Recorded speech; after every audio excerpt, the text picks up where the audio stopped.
स्वागतम स्वागतम रूपू भाई स्वागतम स्वागतम स्वागतम रूपू भाई आगे बढ़ो हम तुम्हारा साथ है रूपू भाई आगे बढ़ो हम तुम्हारा साथ है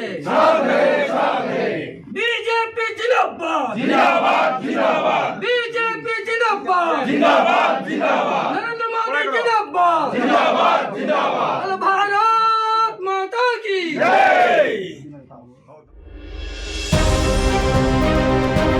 निर्वाचन लड़िबे सैनिक 2024 साधारण निर्वाचन पई सैनिक रूपक भत्रा को टिकेट देछि बीजेपी। कोटपाड़ विधानसभा मंडलर बीजेपी प्रार्थी साजिछंती सैनिक रूपक भत्रा।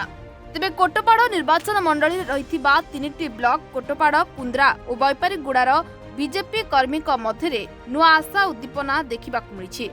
आज प्रार्थी शताधिक समर्थक और कर्मी मिलित भावे कुंद्रा ब्लॉक दिगापुर और घुमरा पंचायत प्रत्येक गाँ सह और घर घर बुली भोट भिक्षा करथिले। मु जणे आर्मी सैनिक थिली समयानुवर्तिता कर्मठ और प्रतिश्रुतिबद्धता को पालन करने को मु जीवनठू अधिक गुरुत्व दिए बोली कहिसंती रूपक।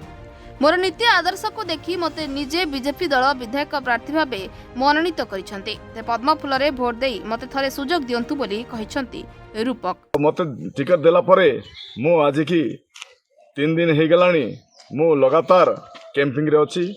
सी कैंपिंग रे मोदींकर जो योजना था प्रति घरे डोर टू डोर जाइकिना वोट भिक्षा मागुछि।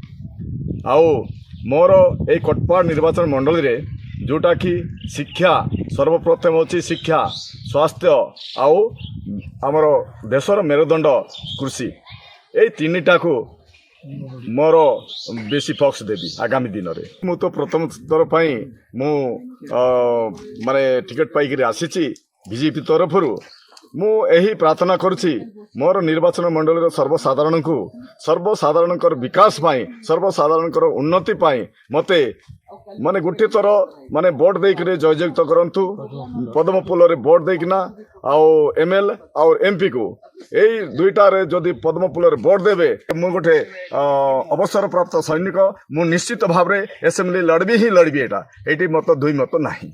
तेबे दिगापुर ग्राम पंचायत रे एवं घुमुरा ग्राम पंचायत रे रूपक भत्रा स्वच्छ निर्मल भावमूर्ति और स्पष्टवादी मिलापी आचरण एवं आर्मी नीति आदर्श को बहु संख्यार उत्साह सहित लोके आपणाई जना पड़ी।